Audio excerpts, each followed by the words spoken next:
So let's get into it. A quick bit about myself. Yeah, I'm going into my fourth year of undergraduate microbiology at University of Guelph, and this summer I'm fortunate enough to participate in the OVC's Career Opportunities and Research Experience Program, which is the core program. I'm a self-proclaimed infectious disease nerd, and got a few of my favorites up there, which I hope to study someday in the future. And yeah, I love playing music and fishing and birding. So right off the bat, I'm just going to open the floor really quickly to just ask this question, and I'll take any answers. They can be one word, they can be a few words, they can be a couple sentences. It's just what comes to mind. What do you think of when you hear the term city rats? So you can just unmute. I just need one word answers. That's all. I think they're cute. I like it. I like it. Okay, that's good. That's a good start. Don't be shy. Anything works. Trash, subways, Awesome. the plague. Yep, that's great. Problematic. Problematic. I like that word. Source of all evil diseases. Wonderful. I love it. This is great. Yeah, so great. Thanks for the answers. That's what I was looking for. And so if we frame some of these things that we just talked about in a One Health lens, we can look at, of course, the human, the animal, and the environmental things which one might think of. And so, for the human and the animal, there's obviously the problem of disease, zoonotic disease. And other human things would be things like food spoilage or pest control efforts. For animal, there might be confrontation and interaction between rats and animals, maybe wildlife or companion animals, dogs and cats. And environmental, there's a whole list of things. We're talking contamination, we're talking infrastructural damage, ecological disruption, and the last one there, which I want to talk about more later, which is psychosocial environment. I think it's an interesting one to consider, but let's give a quick backgrounder on the rats themselves. So members of genus Rattus are well established on all continents except Antarctica. And in particular, when we say city rats, we're usually referring to the black rat and the Norway or the brown rat. And these are pest species, right? And typically, since they're associated with urban environments, we sometimes call them urban exploiter species. That's other things like raccoons or European starlings, animals of that sort. And city rats are incredibly well adapted to human settlements. And as a result, well-established colonies are nearly impossible to fully eradicate.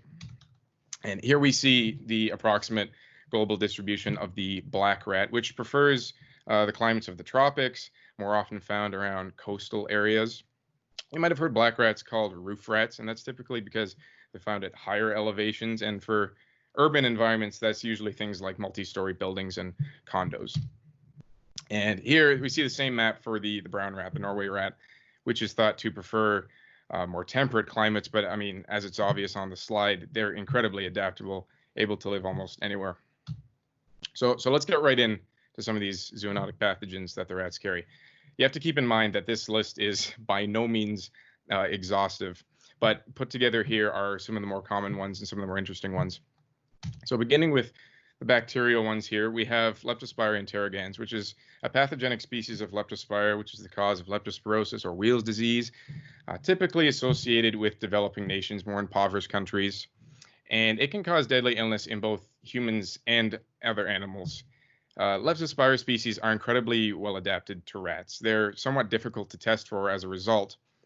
And Leptospira are excreted in rat urine. And so that gives rise to things like environmental contamination, indirect transmission to other organisms. And the Leptospira bacteria can remain viable in water and in soil for up to months on end, extended periods of time. Another one is Streptobacillus moniliformis. It's cause of rat bite fever, if anyone's heard of that. The interesting thing about Streptobacillus is that it's part of normal rat oral flora. And so as a result, we think that Streptobacillus is typically found in almost all rats at some stage of their life. And of course, that means that risk of transmission for this pathogen is through rat bites. We also have Rickettsia typhi, cause of murine typhus. It's our first kind of vector-borne from rat to human disease through fleas, the oriental rat flea. Again, just like Leptospira, usually associated with developing nations, more impoverished countries. And that's kind of one of the common themes we've been hitting on here. We also have, everyone knows, Yersinia pestis, cause of the plague, which is extremely deadly without treatment. And usually we think of the plague as a historical disease, a disease of antiquity, if you will, but it's still present in the modern era. We had a case in Colorado, I believe 2 weeks ago. A teenager in Mongolia died of it last week.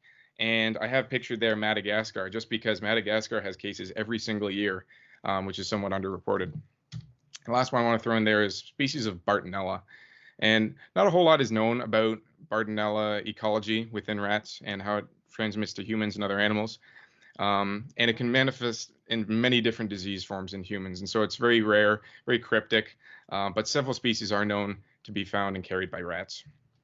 I wanted to do two quick viral pathogens here. The first one is sole orthohantavirus, or just simply sole hantavirus. It can cause both hantavirus pulmonary syndrome and deadly hemorrhagic fever with renal syndrome. None of those sound particularly nice. Just like leptospira, this pathogen too is also shed in rat urine. So we're talking again about the environmental contamination aspect of things, indirect transmission. And something really interesting with hantaviruses in general is that in North America, at least, they were believed to emerge due to a warming climate, a more moist atmosphere, and they're predicted to kind of expand as climate change worsens. And so we can apply that to sole hantavirus just the same. And another one, kind of like Bartonella, not a lot is known about hepatitis E virus in rats. Certain genotypes are associated with them, but the main reservoir is predicted to be elsewhere. Still an interesting one just because it's kind of shows the diversity of pathogens we see in rats. So I want to quickly highlight some common themes we see with these pathogens. Firstly, with the exception of Yersinia pestis, none of the listed pathogens cause disease in rats, obvious disease. And next, all of these pathogens are able to cause disease in multiple species, not just in humans. Also, several of these pathogens, like we said, can remain viable in the environment for extended periods, which gives rise to the risk of indirect transmission and contamination of the environment, which may be of particular interest for our next point, which is the fact that a lot of these pathogens are associated with impoverished areas and developing nations. And lastly, emergence and reemergence of several of these pathogens is being worsened, like many other things, by climate change. And a few other pathogens I wanted to quickly highlight, which may be of interest. I thought they're very interesting. Methicillin-resistant Staphylococcus aureus. And you might say, what on earth is that doing in a rat? And I did the same thing when I learned about it. And because it's typically a human bacterial pathogen, usually related to community-associated outbreaks and healthcare environment outbreaks, it's very difficult to treat. And it presents in a very wide range of disease manifestations. And another interesting one, which is also typically a human bacterial pathogen, is Clostridioides difficile, C. diff. It used to be known as Clostridium difficile, more healthcare-related outbreaks. And C. diff produces what are called bacterial endospores, which are very difficult to get rid of, making these outbreaks really, really stubborn and, again, giving rise to environmental contamination by this pathogen. And since it's one of my favorites, I had to throw it in there. Balis ascaris procyon. It's raccoon roundworm. It's a helminth parasite endemic to pretty much raccoons everywhere, and it can cause really bad neurological damage in a really wide range of species. And just like the bacterial endospores of C. diff, the eggs of Balis ascaris can remain viable in the environment for up to years. And so although we don't have a lot of research yet, some preliminary findings in California show that parasite loads for Balis ascaris in rats can be up to like 200 times what we see in raccoons. So back to our overview here for a second. We have covered several of the intuitive and now the more non-intuitive factors that we have listed here. But one we haven't touched yet is psychosocial environment, which you could argue relates more to human health. But I think it's also important to view environmental health under the One Health guise from other perspectives than just ecological and trees and plants and soil and all that kind of stuff. Psychosocial environment is a very important one. And it just so happens that one study, which looked into the psychosocial effects of rats and rat infestation, was done by Byers et al. In 2019, kind of a tail end part of what was known as the Vancouver Rat Project. And so this surveyed residents in an impoverished neighborhood in Vancouver, British Columbia, where rats have been a huge problem for many years now. And there are just a few lines that really stood out to me. I wanted to highlight there. Participants reported daily sightings and close contact during those encounters. Fear of rats was common and in some cases resulted in avoidance of them. And the presence of rats was viewed by some to align with a general disregard for the community and its residents. That's an interesting one. But the one in the conclusion section that I wanted to really kind of highlight and emphasize is that research and policies aimed at mitigating the health risk posed by rats should extend beyond disease-related risk and incorporate diverse health outcomes. And I think it's really a great line to kind of summarize what the One Health approach should be, at least starting to look at for these rat infestations. So, of course, this begs the question, how do we fix the problem? How do we tackle the rats, so to speak? Well, at this point, it's well documented that high-intensity pest control efforts are often useless as eradication of colonies, like we already mentioned, that are well established, pretty much impossible. So how about lower intensity over longer time, or even like an intermediate of the two?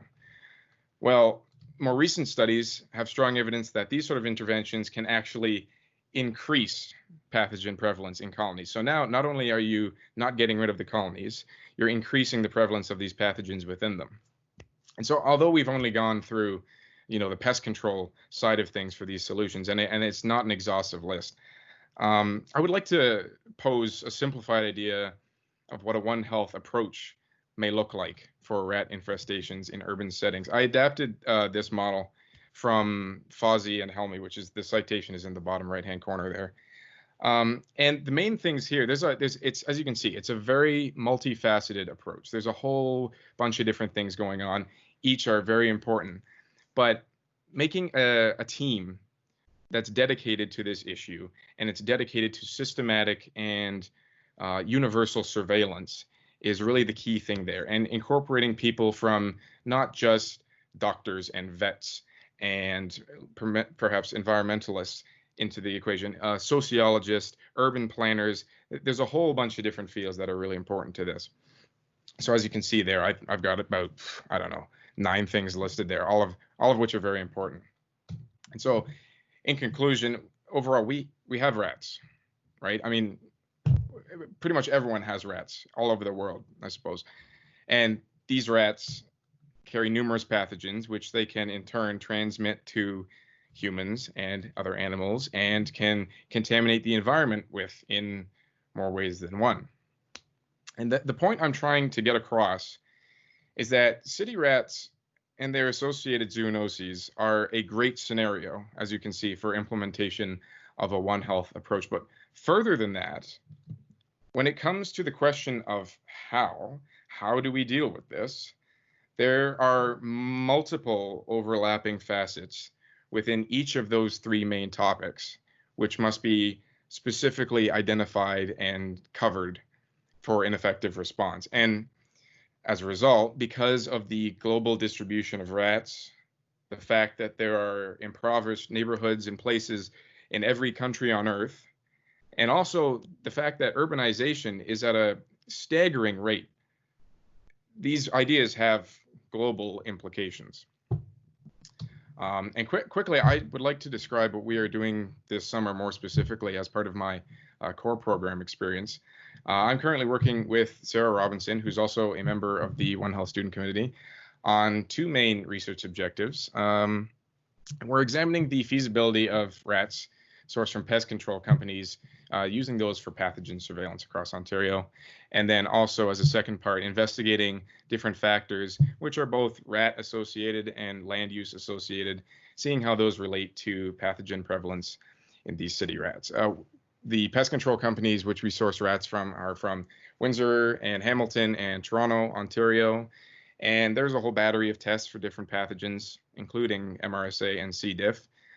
Interestingly enough, we had positive results for both of those pathogens, somewhat unusual. And even more unusual is that Rickettsia and Sole hantavirus, 2 pathogens that were believed to be almost ubiquitous in rats, no positive results. And of course, we can't say for sure whether this is because they don't exist in these populations, or whether we simply have a too small sample size. There's a really boring slide of references if anyone's interested in any of those papers.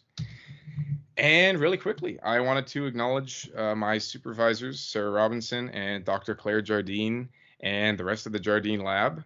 The OVC Summer Core Program, which for myself was funded by the Andrea Leger Dunbar Summer Studentship, the University of Guelph One Health Student Committee for having me present today, thank you. And lastly, Chantel Thayen from Hobbett's Wildlife Refuge for piquing my interest in disease ecology a few years ago. So with that, I am happy to take any questions you may have. Great, thank you so much for your talk. Yeah, this is a really interesting and relevant subject. I think Evan has a question. Yeah, thanks, Simon. That was really fascinating. I'm just wondering about the sort of broader issues of rodenticides, especially from the perspective of wildlife health. Just because I know here at Tufts, working in the wildlife clinic, we get a lot of animals that come in that have eaten rat poison. So I'm just wondering, like, in terms of rat control, what the sort of options are to not use rodenticides, because it does have such an impact on wildlife, and whether you've kind of thought about or know more about what are our alternatives, or what can we do to sort of protect wildlife health in the face of rodent control.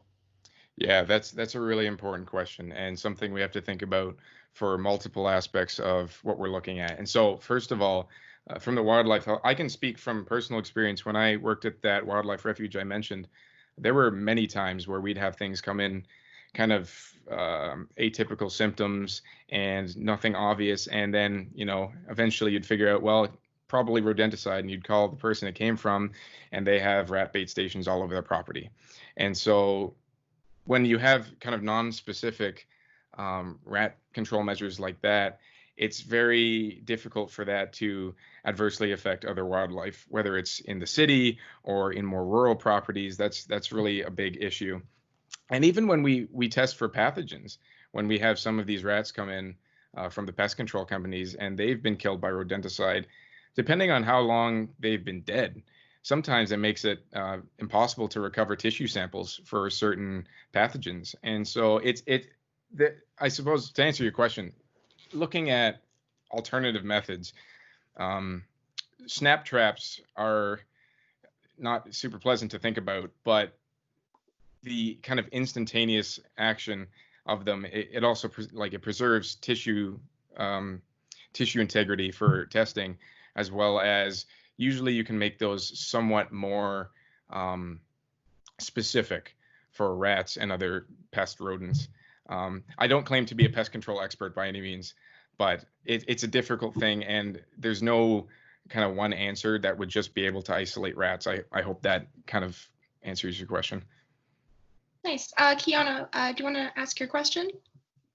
Yeah, I was just wondering, Simon, if your lab at all has considered COVID and testing rats for COVID, and if you think that at all could be a useful strategy for tracking the virus itself, or understanding potentially another way that it's transmitted, especially in lower income communities or developing countries.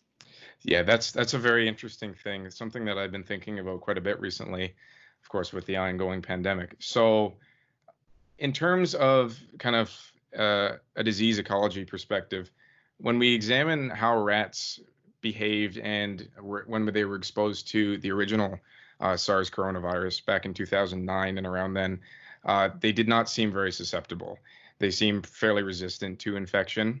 And of course, that we can't just use that as a coverall kind of statement for all other viruses of the same kind. We can't say that, oh yeah, just because of that, this new coronavirus is going to act the same way. No, it's an interesting idea, but simply because we are mainly seeing this now as a human pathogen rather than one that's constantly exchanged between humans and other animals, from my experience, I would say it's unlikely that we would see it in rats, but it's definitely something to think about. And if it's an easy enough test to incorporate into the other ones we're doing, then it might be a good idea, because you never know. You really never know with rats. I mean, no one expected MRSA or C. diff, and suddenly we have results. So, Arisha, do you want to ask what you have for Simon? Yeah, well, first of all, thank you for the great presentation. I have two questions.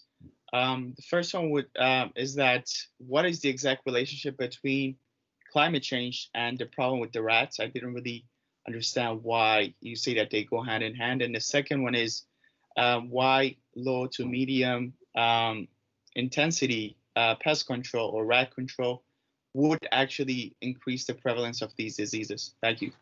For sure. Yeah. So to answer your first question there about climate change, I suppose, yeah, it wasn't terribly clear. I didn't make it terribly clear what the relationship is there. Um, to be honest, there's not a whole lot of really solid studies that show that there's an increase. I suppose that would err more on the side of speculation rather than anything else. It's just kind of modeling off of what we've seen with other hantaviruses. And for something like leptospira, which is a waterborne bacteria, when you have, increasing and more severe natural disasters, especially things that involve flooding, hurricanes, monsoons, when there's lots of documentation that when these things occur in areas where there's an outbreak of leptospira, suddenly you have more outbreaks. And it's somewhat more straightforward that you could say, oh yeah, well, you have these rats living here. There's a huge flood of water, and suddenly you're seeing all these cases of a waterborne bacterium in people.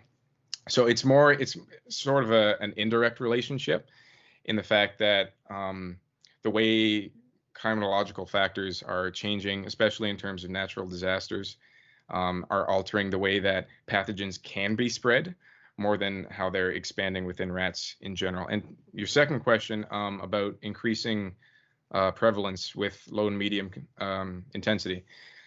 So I thought this was a really interesting part of when I was doing my initial reading for our work, and it seems really counterintuitive because the gold standard for ages has been, kill as many rats as you can, right? You get all the traps out there and you kill as many as you can for something like 3 months, and you get out and yeah, you've done your job. The thing is that these studies that have been done, it's like I said, it's nearly impossible to fully eradicate a well-established colony. What defines a well-established colony may vary somewhat, but when these pest control efforts come in and they don't get every single rat, usually what happens is that the social hierarchy and the social structure of the rat population is altered. So older, more dominant males and females may be taken out of the picture, or there might be a total wipeout of young ones. It more changes how the population is structured. And although it's unclear what happens next, suddenly you see a higher positive test prevalence, I should say, for these pathogens. So it's more in the sense that the structure of the rat population is changed, and something with that then leads to a more in-depth spread of these pathogens within that colony, if that wasn't too much rambling for you. Awesome. Thank you. Nice. I think, Jessica, you have your hand up. Yep. Hi, Simon. I was just wondering if in your research or the research of others, if you found that there was a difference in the maybe types of strains, the number of strains, or the prevalence of disease in rats in urban areas versus rural areas. And if the concern for rats in urban areas is more so just because we're in a close environment, but there may not be too much of a difference between a country rat and a city rat. Yep, that's a really interesting part as well. There were some studies as part of that Vancouver Rat Project, which was, I believe, 2013, which was a huge study. And some of the different pathogens, they did have their strains compared between ones that they already knew existed in the area. There were some studies of, I believe it was rodent-borne C. diff and perhaps MRSA on swine farms in Ontario to examine the different ribotypes, so basically strain types of C. diff. And I would have to look into it further. I can't remember off the top of my head. I do remember that there were some strains that were similar, and these strains are known to cause human disease. So of course they're somewhat of more particular relevance. And so yeah, so it's an interesting concept that I think probably needs to be looked into more, because although we see a lot of rats in cities and they're really well adapted to cities, there are still rats that live just as well off in rural environments, especially around farms and stuff. And so comparing the two types would be really something beneficial. Awesome. Thank you. I think Marilyn is next with a question. Yeah, hi Simon. Thank you so much for a super interesting presentation. I was just wondering what sort of factors were involved in rats becoming so resistant to so many pathogens? Yeah. So, sorry, can I just clarify? Like, with resistant, do you mean like the non-pathogenicity of these pathogens in rats? Like, we just don't see disease? Yeah, that's what I mean. Yeah. So, some of these pathogens simply don't cause disease, probably because of the genetics and the biochemistry of rats, the different protein receptors we have. I don't want to get into that too much or ramble on. I wouldn't be able to say which of those for sure, but there are certain ones that are really closely adapted to rats, and certain species and strains of those pathogens that are more adapted to rats. So I'll take Leptospira for an example, because that's a great one. Leptospira interrogans, there are a couple different strain types, serotypes of that species that are really closely adapted to rats. And most of what I can find points to kind of a coevolutionary benefit, kind of a symbiosis between the two, more of like a commensalist relationship. But these bacteria, they become, when they infect the rat, they become embedded in the kidneys. And to a degree where if you have histological examination, microscopic examination, you can't tell they exist. There's no clinical signs or histopathologic signs that show that the bacteria is there. And so the best explanation for that I found so far is a really closely intertwined coevolutionary relationship. These rats have been living with Leptospira for many, many, many years. And so as a result, sometimes some of these pathogens or some of these strains don't even induce an antibody response. And so that makes it really difficult to test for them. As for why things like MRSA and C. diff and these ones that are more human related don't cause any obvious disease in rats, that is something which, as far as I'm concerned, is quite unclear. And it's quite fascinating, especially when you consider that these pathogens, if they were to be introduced through rats into a healthcare system, no one knows where they came from, and all of a sudden you have a deadly outbreak on your hands. So yeah, the fact that most of them are non-pathogenic to rats is a really interesting facet of the research. Thank you so much. Nice. Sarah, I think you have your hand up. Yeah, thanks. Awesome job, Simon. I might be biased, but that was super cool. I just was curious what your either most surprising or most interesting finding, either from your review of the literature or from your core project, has been. So that's a tough one, because I've liked a lot of it, to be honest. And a lot of it is just really fascinating, and I've learned an incredible amount.